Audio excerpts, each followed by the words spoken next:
지난 두 번에 걸쳐서 민수기 11장의 말씀을 우리가 살펴보았습니다. 오늘 말씀으로 본문으로 들어가기 전에 우리가 살펴본 중요한 내용들을 간단히 돌아보겠습니다. 첫째는 불평은 하나님께서 들으시는 악한 말이라는 겁니다. 민수기 11장 1절은 이렇게 말씀합니다. 여호와께서 들으시기에 백성이 악한 말로 원망하매 우리가 사람 앞에서 불평하고 원망하더라도 그것을 하나님께서 들으십니다. 그리고 하나님께서는 그것을 악한 말로 여기신답니다. 왜 그렇습니까? 불평이 불신앙의 열매이기 때문에 그렇습니다. 불신앙이 우리의 입술을 통해 불평과 원망이라는 열매로 나타나는 겁니다.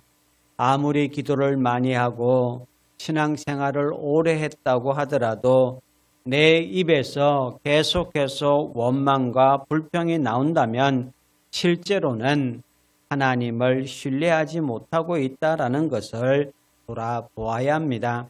또 하나는 불평이 가진 전염성입니다. 불평은 나 한 사람으로 끝나지 않습니다. 불평을 듣는 사람의 마음까지 무너뜨립니다. 지도자도 무너뜨리고 공동체도 무너뜨립니다. 그리고 교회를 무너뜨리는데 가장 효과적인 방법 가운데 하나가 불평과 악한 말을 퍼뜨리는 것입니다. 이단들이 이것을 너무나 잘 알고 교회에 침투해서는 불평과 악한 말로 교회를 무너뜨린다는 사실을 여러분도 이미 다 아는 사실입니다. 그래서 우리는 불평을 가볍게 생각해서는 안 됩니다. 두 번째로 살펴본 것은 모세의 자기 연민이었습니다. 자기 연민은 굉장히 위험한 신앙의 적입니다. 자신이 불쌍해지기 시작하면 계속해서 불신앙의 늪으로 빠져들게 됩니다. 그런데 자기 연민은 다른 사람을 직접 해치는 것처럼 보이지 않기 때문에 우리는 이것을 심각한 죄라고 생각하지 않을 때가 많습니다. 그러나 자기 연민은 결국 자기 자신에게 모든 관심과 사랑이 집중되는 겁니다. 모세가 하나님 앞에서 기도할 때에 나라는 표현이 반복해서 등장합니다. 왜 나를 괴롭게 하십니까? 내가 이 백성을 낳았습니까? 내가 어떻게 이 백성을 책임질 수 있습니까? 이처럼 자기 자신에게 매여 있으면 다른 사람을 사랑할 여유가 없어집니다. 그래서 자기 연민은 위험합니다. 그리고 우리가 한 가지 더 살펴보았습니다. 불평이 생길 때 그것을 사람에게 가져가지 말고 하나님께 가져가야 한다라고 했습니다. 물론 불평하지 않고 감사할 수 있다면 가장 좋습니다. 그러나 마음에 불평이 생겼다면 그것을 아무 사람에게나 쏟아놓지 말고 하나님 앞으로 가져가야 합니다. 우리의 불평을 온전히 감당할 수 있는 사람은 아무도 없습니다. 사람에게 계속해서 이 불평을 쏟아놓으면 결국 그 사람도 불평을 듣는 사람도 결국 무너지고 맙니다. 그러나 우리의 모든 사정을 아시고 우리와 같은 몸을 입고 이 땅에 오셔서 인생의 고통을 친히 경험하신 주님은 우리의 연약함을 다 아십니다.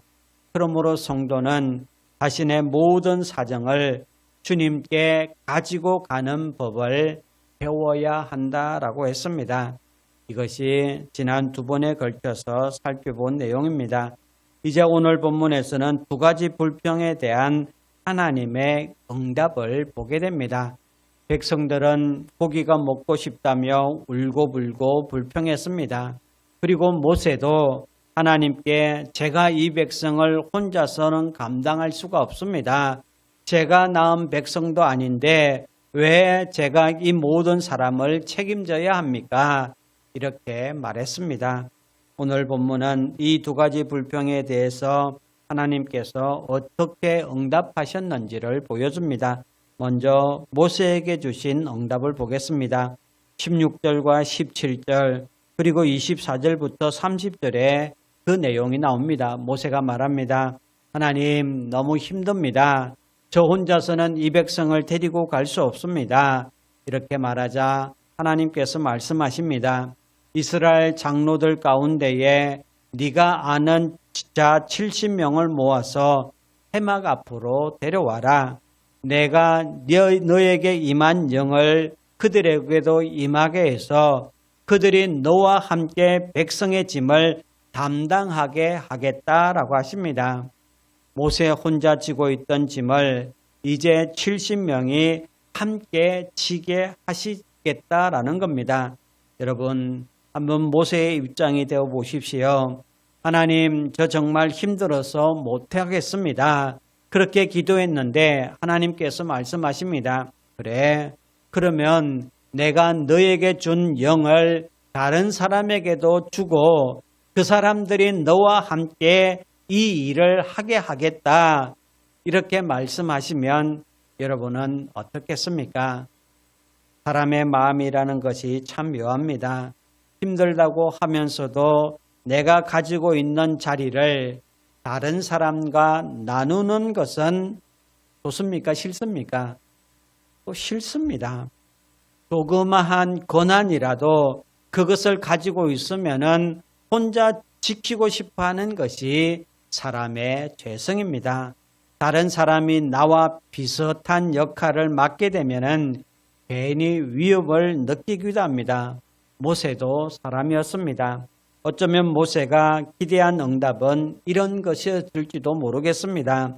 하나님, 백성들의 완악한 마음을 좀 부드럽게 해 주십시오.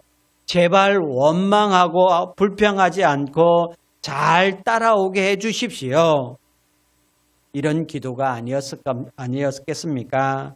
우리가 자녀를 놓고 기도할 때도 비슷한 기도를 할 때가 있습니다. 아마 모세도 광야의 여정이 조금 덜 힘들기를 원했을 겁니다. 하나님, 바다도 가르신 분인데 이 광야의 길을 조금 편하게 가게 하실 수는 없습니까? 이런 기도를 드렸을 겁니다. 우리에게도 이런 마음이 있습니다. 우리가 하는 많은 원망의 밑바닥에는 결국 이것이 있습니다. 힘들다. 하나님, 왜 이렇게 힘들게 하십니까? 이런 기도입니다. 모세도 그랬습니다. 11절부터 15절을 보면은 모세는 하나님께 왜 나를 괴롭게 하십니까? 라고 말하고 마지막에는 차라리 자신을 죽여달라고까지 했습니다. 그러나 하나님께서는 모세가 원하는 방식으로 문제를 해결해 주시지는 않습니다. 광야를 없애주신 것도 아니고 백성들의 성격을 하루아침에 바꾸어 주신 것도 아닙니다. 대신에 함께 짐을 질 사람을 세워 주셨습니다. 이것 역시 분명한 하나님의 응답입니다. 생각해 보십시오. 내 인생의 짐을 함께 나눌 사람 한 사람만 있어도 얼마나 큰 힘이 되겠습니까? 그런데 하나님께서는 70명을 세워 주시겠다라고 말씀합니다. 그것도 하나님의 영을 받아서 같은 마음으로 함께 짐을 질 사람들입니다. 모세는 하나님의 말씀에 순종합니다. 24절입니다.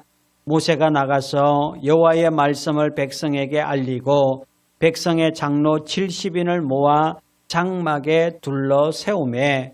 그리고 25절을 보면은 하나님께서는 말씀하신 그대로 여호와께서 구름 가운데 강림하시고 모세에게 말씀하신 뒤 모세에게 임한 영을 70 장로에게도 임하게 하십니다.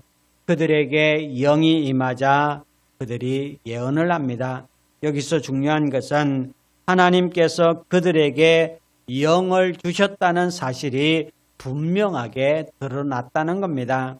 하나님이 영이 그들을 붙드시고 사용하고 계신다는 사실을 백성들이 분명하게 볼 수 있도록 예언을 한 겁니다. 그러나 그들이 계속해서 예언을 한 것은 아닙니다. 25절 마지막에 다시는 하지 아니하였더라라고 말씀합니다. 하나님께서 그들에게 영을 부어주셨다는 증거가 분명하게 나타난 후에는 그들이 모세를 도와서 백성의 짐을 함께 담당했을 겁니다. 그런데 그때 한 소년이 모세에게 달려와서 보고합니다. 26절을 보면은 엘닷과 메닷이라는 두 사람이 회막으로 나오지 않고 진중에 머물러 있었는데 그들에게도 하나님의 영이 임했습니다. 그러자 여호수아가 말합니다. 내 주 모세여 그들을 말리소서. 여호수아는 왜 이런 말을 했겠습니까? 여호수아는 모세에게 충성스러운 사람이었습니다.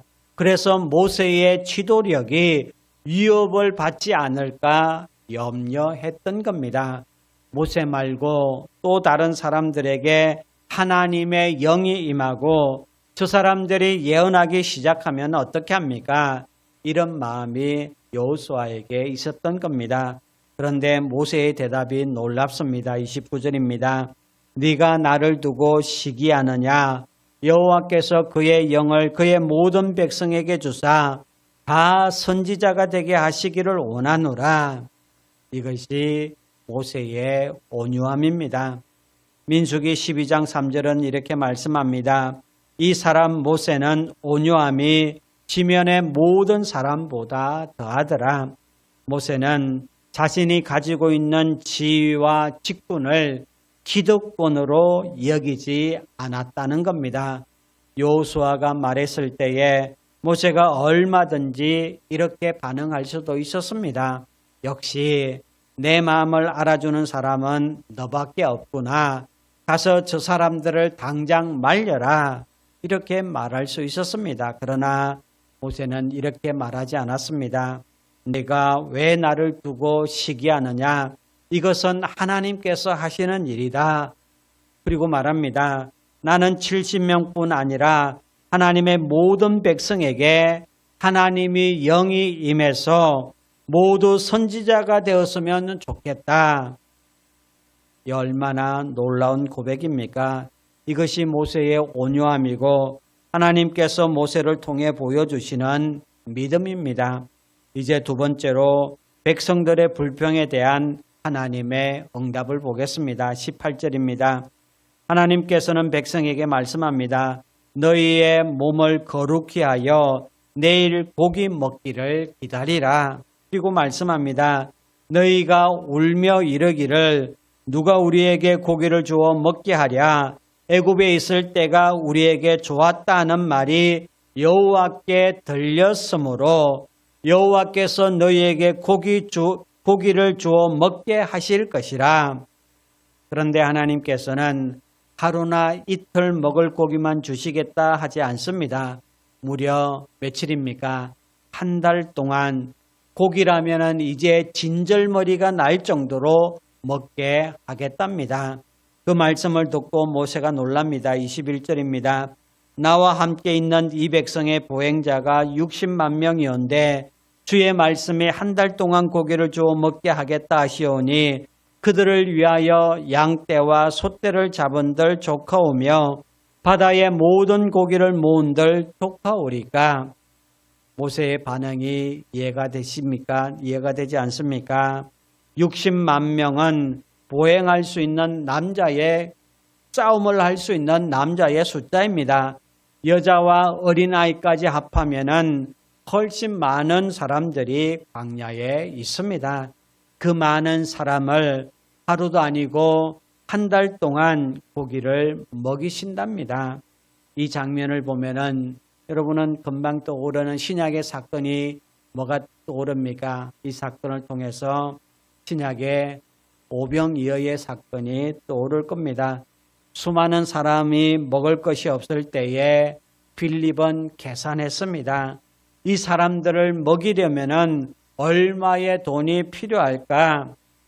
그러나 예수님께서는 한 아이가 가지고 있던 작은 도시락을 가지고 수많은 사람을 먹이셨습니다. 그런데 하나님께서는 이미 예수님께서 이 오병이어의 기적을 일으키시기 전에 이미 오늘 민수기 11장에서 오병이어보다 엄청난 일을 행하십니다. 왜 하나님께서는 한 끼나 며칠 정도가 아니라 한 달 동안 먹이시겠다고 말씀하신 것입니까? 백성들은 수많은 기적을 보고 지금까지 왔습니다. 홍해가 갈라지는 것을 보았습니다. 구름 기둥과 불 기둥을 보고 살았습니다. 날마다 기적이라고 할 수 있는 만나를 먹고 있습니다. 그런데 새로운 필요가 생기자 또다시 하나님을 믿지 못하고 하나님께서 베풀어 주셨던 보여주셨던 그 능력을 싸그리 잊어버렸단 말입니다. 광야에서 고기를 어디서 구합니까? 결국 하나님께서 말씀하시는 겁니다. 너희가 나의 능력을 그렇게 많이 보고도 필요가 생길 때마다 또 나를 의심하느냐? 그렇다면 내가 얼마나 능력이 있는 하나님인지 분명히 보여주겠다. 그래서 하나님께서 한 달 동안 그들을 고기로 먹이시겠다라고 말씀하시는 겁니다. 우리도 그렇습니다. 살아가면서 필요한 것이 생깁니다. 하나님께 이것들을 구합니다. 주님, 이것이 필요합니다. 그런데 우리가 원하는 대로 채워지지 않을 때가 더 많습니다. 그러면 우리는 금방 생각합니다. 하나님이 왜 이러시지? 그러나 성경은 계속해서 우리에게 하나님의 전능하심을 보여주십니다. 하나님의 능력이 부족해서 지금 주시지 않는 것이 아니라는 것입니다. 우리 부모님들은 마음은 있지만 능력이 없어서 자녀가 해달라는 대로 다 해주지 않는 것이 아니지 않습니까? 그러나 하나님은 그런 분이 아닙니다. 하나님께서는 능력도 있으시고 선하십니다. 그렇다면 하나님께서 내가 원하는 것을 지금 주시지 않는 데에는 이유가 있다라는 겁니다. 그 이유를 지금은 다 알지 못할 수 있습니다. 세월이 지나면서 알게 될 수도 있고 이 땅에서는 끝내 이 땅에 살아가면서는 끝내 하나님의 그 뜻을 다 알지 못할 수도 있습니다. 그러나 하나님 앞에 서는 날에는 분명히 알게 될 것입니다. 이 믿음이 우리로 하여금 인내하며 광야를 걸어가게 만든다라는 사실을 믿으시기를 간절히 바랍니다. 31절을 보십시오. 바람이 여호와에게서 나와 바다에서부터 메추라기를 몰아 진영 곁 이쪽 저쪽 곧 진영 사방으로 각기 하루길 되는 지면 위 2규빗쯤에 내리게 한지라. 하나님께서 바람을 일으켜 엄청난 수의 메추라기를 진영으로 몰고 오십니다. 그리고 32절을 보면은 백성들이 그날 종일 밤새도록 그리고 그 다음 날까지 메추라기를 모았습니다. 가장 적게 모은 사람도 10포매를 모았답니다.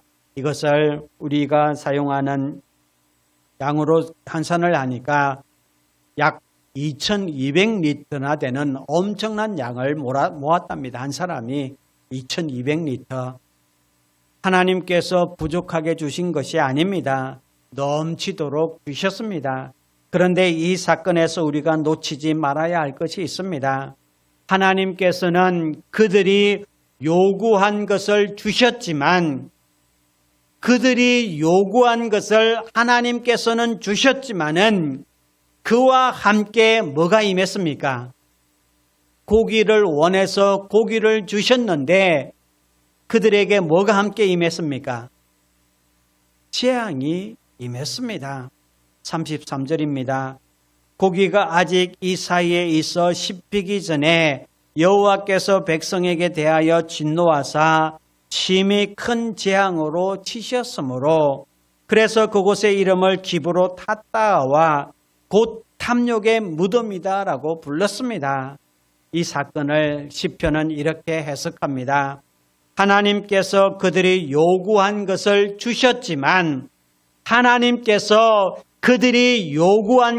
주셨지만 그들의 영혼을 뭐하게 하셨다라고 말씀합니까? 그들의 영혼을 파리하게 하셨다라고 말씀합니다. 여기에 중요한 교훈이 있습니다.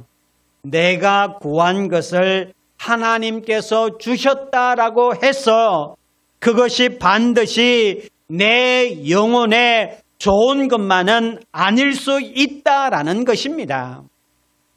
우리는 내가 구한 것을 그대로 받으면 뭐라고 이야기합니까? 내가 기도한 대로 다 받으면 뭐라고 이야기합니까? 기도 응답을 받았다라고 간증하고 하는 경향이 있습니다. 그러나 기도를 하나님께 무언가를 받아내는 수단으로 생각해서는 안 됩니다. 기도를 마치 자동 판매기처럼 생각하는 것입니다. 내가 기도라는 동전을 넣고 내가 원하는 버튼을 누르면 원하는 것이 나와야 한다고 생각하는 그 순간 기도를 잘못 이해하고 있는 겁니다.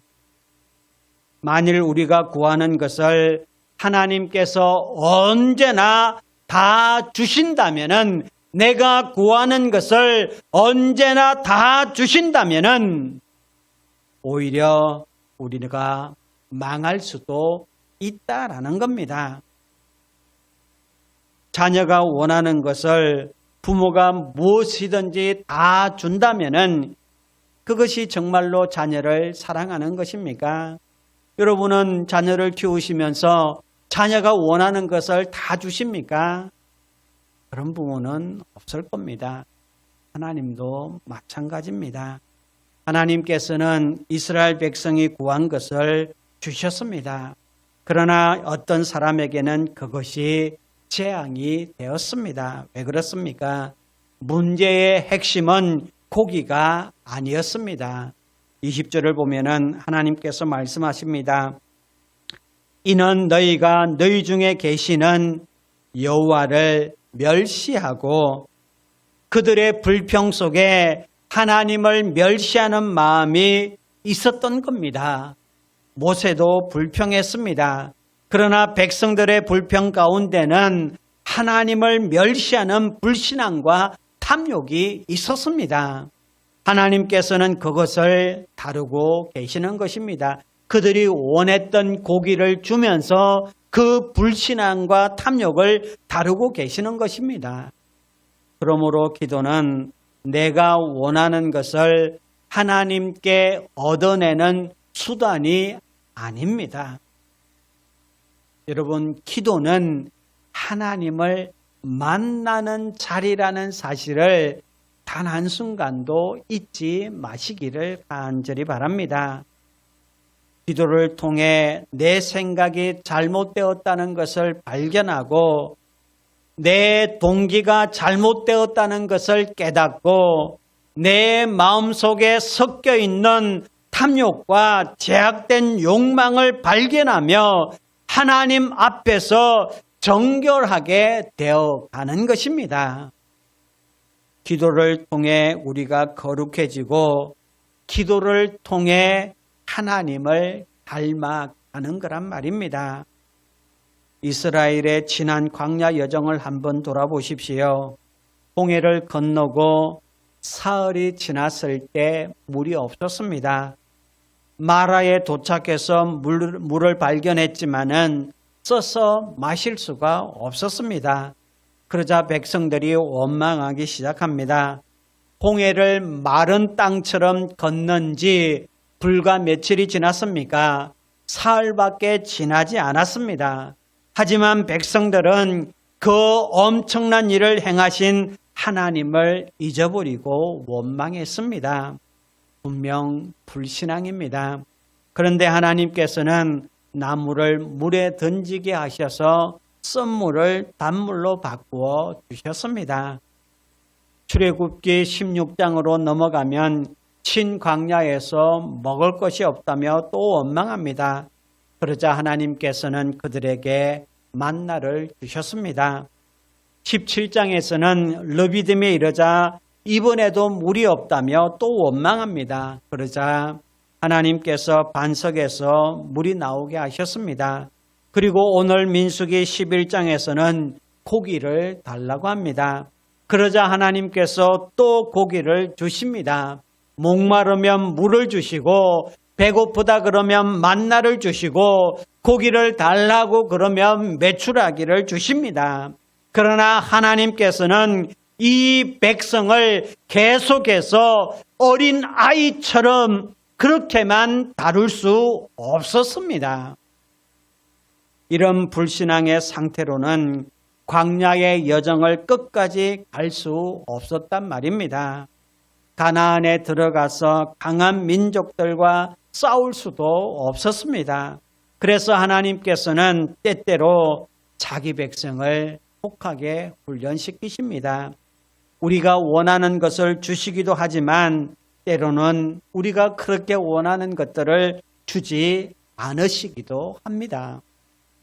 때로 우리가 그렇게 붙잡고 있는 것을 거두어 가시기도 하고 고난을 허락하시기도 한단 말입니다. 그러나 그건 역시 우리를 버리시기 위함이 아니라 우리를 훈련하시고 다음을 준비시키는 하나님의 손길인 줄 믿으시기를 바랍니다. 그렇다면 하나님께서 오늘 본문의 두 가지 응답을 통해서 우리에게 가르치시는 것이 무엇입니까?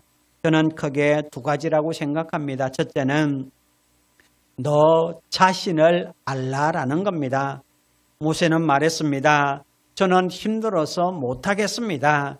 그러자 하나님께서 70명에게 영을 부어주어서 모세와 함께 짐을 지게 하십니다. 하나님께서는 얼마든지 다른 사람을 세워 일하실 수 있다라는 겁니다. 모세가 맡은 직분은 모세가 잘나서 받은 것이 아니었습니다. 광야에서 양을 치다가 생을 마칠 수도 있었던 모세를 하나님께서 부르셨습니다.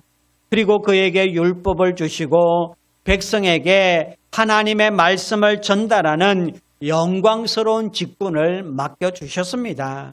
그것이 은혜였습니다. 우리도 하나님을 조금 열심히 섬기다 보면은 위험한 착각에 빠질 때가 있습니다. 위험한 착각에 빠질 때가 있습니다.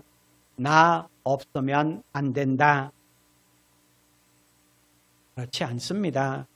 나 없어도 하나님께서는 일하실 수 있습니다. 오히려 나 때문에 이만큼밖에 안 되는 것일 수도 있습니다. 하나님께서는 전능하신 분입니다. 사람이 찬송하지 않으면 돌들로도 찬송하게 하실 수 있고 사람이 말을 듣지 않으면 당나귀의 입도 열어서 말씀하게 하실 수 있는 분입니다. 그러므로 우리가 하나님을 섬길 때 가장 위험한 생각 가운데 하나가 나 없으면 안 된다라는 생각입니다. 내가 주님을 위해 무엇인가 했다라는 생각이 커지면 자연스럽게 기대가 생기게 되는 겁니다. 그리고 그 기대가 충족되지 않으면은 우리는 분명히 실망합니다. 그러나 은혜를 아는 사람의 고백은 다릅니다. 내가 이렇게 많이 했는데 하나님께서는 왜 나에게 이러십니까? 이렇게 반응하는 것이 아니라 주님, 나 같은 사람을 불러 오늘까지 주님의 일에 사용해 주시니 감사합니다. 이렇게 달라지는 것입니다. 사도 바울은 고린도후서 4장 1절에서 이렇게 말합니다. 그러므로 우리가 이 직분을 받아 긍휼하심을 입은 대로 낙심하지 아니하고 바울은 자신이 사도가 된 것을 자신의 실력이나 자격 때문이라고 생각하지 않았습니다. 하나님의 긍휼하심 때문에 내가 이 직분을 받았다라고 고백하고 있습니다. 이것이 바로 바울의 자기 인식이었습니다. 그래서 사람들이 자신을 비난한다고 해서 지나치게 낙심할 필요도 없었고, 일이 잘 되고 자신이 유명해진다고 해서 교만할 이유도 없었습니다. 나는 긍휼하심을 받아 이 자리에 있기 때문에 그렇습니다. 오늘 우리도 마찬가지입니다. 주님의 은혜가 아니면 오늘 우리가 왜 이 자리에 있겠습니까? 우리가 잘나서 이 자리에 있는 것이 아닙니다. 교회 안에서도 기득권을 만들고 내가 가진 자리를 붙들려고 하는 것은 복음과 어울리지 않습니다. 주님께서 말씀하십니다. 먼저 된 자가 나중되고 나중된 자가 먼저 되며 어뜸이 되고자 하는 자는 섬기는 자가 되어야 한다라고 분명히 말씀합니다. 그러므로 너 자신을 알라. 내가 누구인지를 은혜 앞에서 정확하게 아는 것입니다. 백성들에게도 마찬가지입니다. 하나님께서는 상상할 수 없을 만큼 많은 고기를 주심으로 그들 마음속에 숨어있는 뿌리 깊은 불신앙을 드러내셨습니다. 진정한 회개는 단순히 불평은 죄니까 이제 불평하지 말아야지 하는 데서 끝나지 않습니다. 하나님이 얼마나 크시고 선하시며 전능하신지를 볼 때에 진정한 회개가 일어나는 겁니다. 이렇게 선하신 하나님을 내가 왜 신뢰하지 못했을까? 이렇게 크신 하나님을 두고 왜 조금 힘들다고 원망했을까? 하나님을 알 때에 내가 보이는 겁니다. 그래서 하나님께서 말씀하십니다. 너 자신을 분명히 알아라라고 하십니다. 그리고 두 번째는 나를 알라, 하나님이 누구인지를 알라라고 말씀합니다. 하나님이 누구인지를 알라라고 하십니다. 그의 모든 불평의 밑바닥에는 하나님께 대한 신뢰의 결핍이 분명히 있습니다. 하나님의 능력을 신뢰하지 못하고 하나님의 선하심을 믿지 못하고 하나님의 공급하심을 의심하기 때문에 불평합니다. 모세도 이 부분에서 분명히 실패했습니다. 그래서 하나님께서 말씀하시는 겁니다. 내 능력을 알겠느냐? 내가 원한다면 모든 백성에게 내 영을 부어줄 수도 있다. 내가 원한다면 이 광야에서 너희에게 고기를 얼마든지 먹일 수 있다. 내 능력을 알겠느냐? 그리고 동시에 말씀합니다. 내가 너희를 애굽에서 구원해 냈는데도 아직 내 선함을 믿지 못하겠느냐라고 묻고 계신 겁니다. 결국 남은 광야 여정에서 이스라엘이 싸워야 할 싸움은 바로 이것입니다. 하나님을 신뢰할 것인가 아니면 하나님을 내 생각과 내 계산 안에 제한할 것인가 바로 이 싸움입니다. 오늘 우리의 인생도 마찬가지입니다. 우리의 인생이라는 광야에서 우리가 싸우는 믿음의 선한 싸움은 하나님을 신뢰하는 싸움입니다. 그렇다면 오늘 말씀을 우리의 삶에 어떻게 적용할 수 있겠습니까? 세 가지를 생각하고 싶습니다. 첫째, 제3자를 인식하십시오. 우리는 인간관계 속에서 많은 문제를 경험합니다. 인간관계가 어려워지면은 그 사람과 나만 놓고 생각합니다. 저 사람이 왜 나에게 저렇게 했지? 왜 나를 이렇게 힘들게 하지? 어떤 일이 생겨도 그 문제와 나만 놓고 끊임없이 분석하곤 합니다. 그러나 그리스도인은 그렇게만 보면 안 됩니다. 너와 나만 있는 것이 아닙니다. 그 문제와 나만 있는 것도 또한 아닙니다.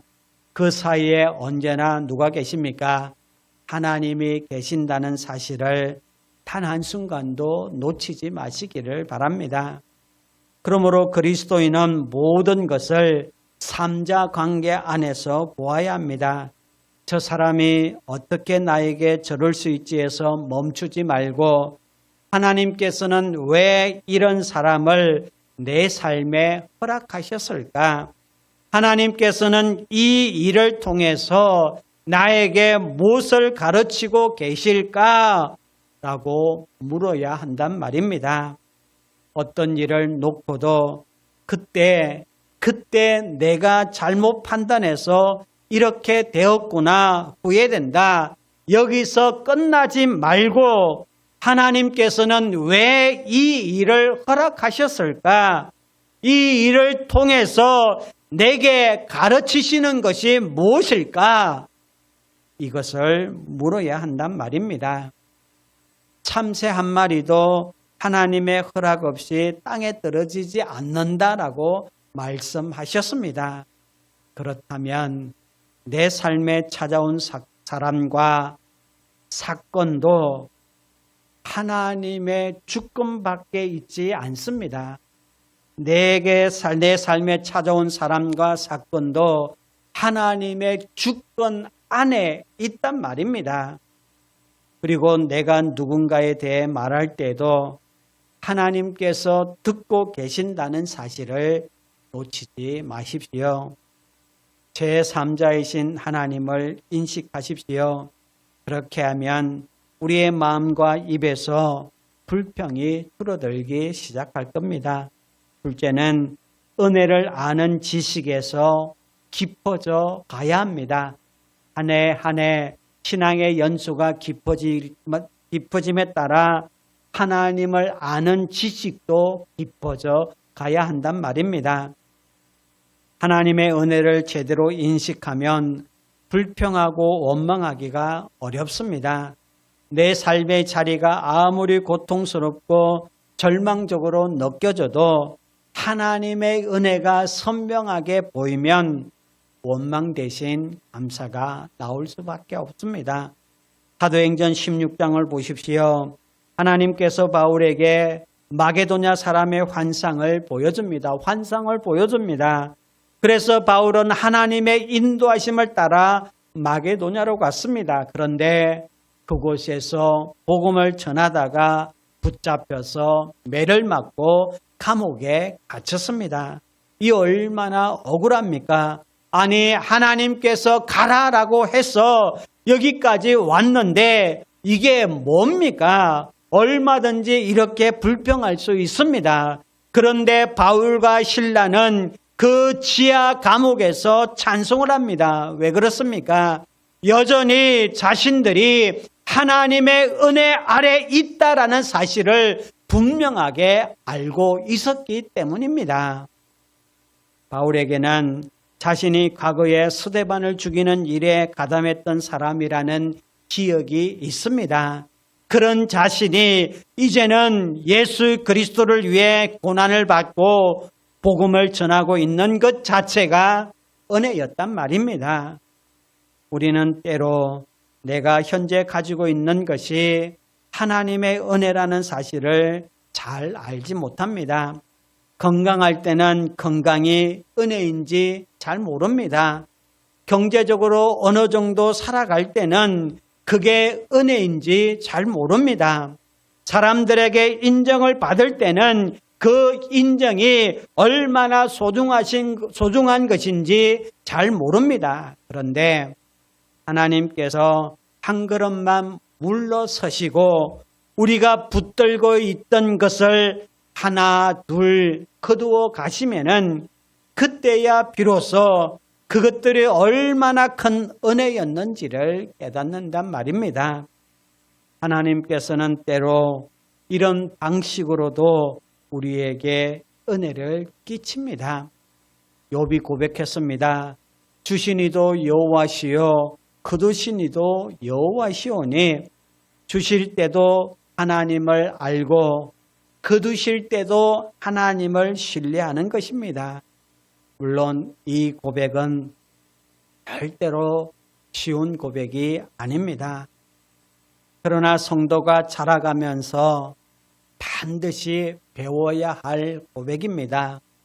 그러므로 우리는 하나님의 은혜를 아는 지식에서 신앙의 연수가 깊어질수록 깊어져야 한다라는 사실을 꼭 기억하기를 바랍니다. 마지막 셋째, 경건한 어른이 되십시오. 불평은 대개 철들지 않은 아이들의 특징입니다. 여기서 말하는 어른은 나이가 많은 사람을 말하는 것이 아닙니다. 나이가 많다고 저절로 경건한 어른이 되는 것은 아닙니다. 하나님을 신뢰하는 사람이 경건한 어른이 되는 겁니다. 민수기 11장 1절과 2절을 보십시오. 백성들이 악한 말로 원망하자 하나님의 불이 진영 끝을 사릅니다. 그러자 백성들이 모세에게 부르짖습니다. 그때 모세가 무엇을 합니까? 성경은 아주 단순하게 말합니다. 모세가 여호와께 기도하니 불이 꺼졌더라. 모세는 백성들에게 말하지 않습니다. 내가 그렇게 불평하지 말라고 하지 않았느냐? 이번 기회에 정신 좀 차려라. 이렇게 말하지 않았단 말입니다. 백성들이 부르짖자 모세는 하나님께 기도합니다. 이것이 경건한 어른의 모습입니다. 물론 모세도 완전하지 않습니다. 조금 뒤인 11절부터 15절에서는 모세 자신도 하나님 앞에서 불평합니다. 우리에게도 이 두 모습이 다 있습니다. 그러나 하나님께서는 우리를 점점 더 경건한 어른으로 만들어 가시기를 원하십니다. 누군가의 연약함을 보았을 때 정죄하기보다는 그 사람을 가슴에 품고 하나님 앞으로 나아가는 사람, 교회 안에 성격이 조금 까다로운 사람이 있고 기질적으로 약한 사람이 있고 계속해서 문제를 일으키는 사람이 있어도 그 사람과 꼭 말을 해서 부딪히기보다는 하나님 앞에서 그 사람을 품고 은혜를 구하는 사람, 그런 사람이 경건한 어른입니다. 저는 우리 교회가 그런 경건한 어른들로 세워졌으면 좋겠습니다. 세상에서 상처받고 찢긴 사람들이 찾아와도 사랑을 받아본 적이 없어서 사랑을 믿지 못하는 사람들이 찾아와도 마치 고슴도치처럼 가까이 안으면은 나에게 가시가 박히고 피가 날 것 같은 사람이 찾아와도 그 사람을 품어줄 수 있는 교회가 되었으면 좋겠습니다. 불평과 불만과 악한 말이 넘쳐나는 공동체가 아니라 하나님의 은혜를 알고 하나님의 선하심을 신뢰하고 다른 사람의 연약함을 품어줄 수 있는 경건한 어른들로 가득한 그런 교회가 되기였으면 좋겠습니다. 사랑하는 성도 여러분, 광야에서 우리의 가장 큰 싸움은 환경과의 싸움만이 아닙니다. 하나님을 신뢰할 것인가 아니면 내 생각을 신뢰할 것인가, 바로 이 싸움입니다. 조금 힘들다고 하나님의 선하심을 의심하지 마십시오. 내가 원하는 것이 주어지지 않는다고 하나님의 능력을 제한하지 마십시오. 하나님은 우리보다 크신 분입니다. 하나님은 능력이 부족해서 우리에게 주지 못하시는 분이 아닙니다. 그리고 하나님은 자기 백성에게 가장 좋은 것이 무엇인지, 자기 백성에게 가장 좋은 것이 무엇인지 아는 선하신 우리의 아버지입니다. 그러므로 오늘도 하나님 앞에서 우리 자신을 바로 알고 하나님의 은혜를 더 깊이 알고 하나님을 신뢰하는 경건한 어른으로 세워져 가기를 바랍니다. 그리고 그런 사람들로 우리 진리와 사랑의 교회가 함께 세워가는 은혜가 있기를 주님의 이름으로 축원합니다.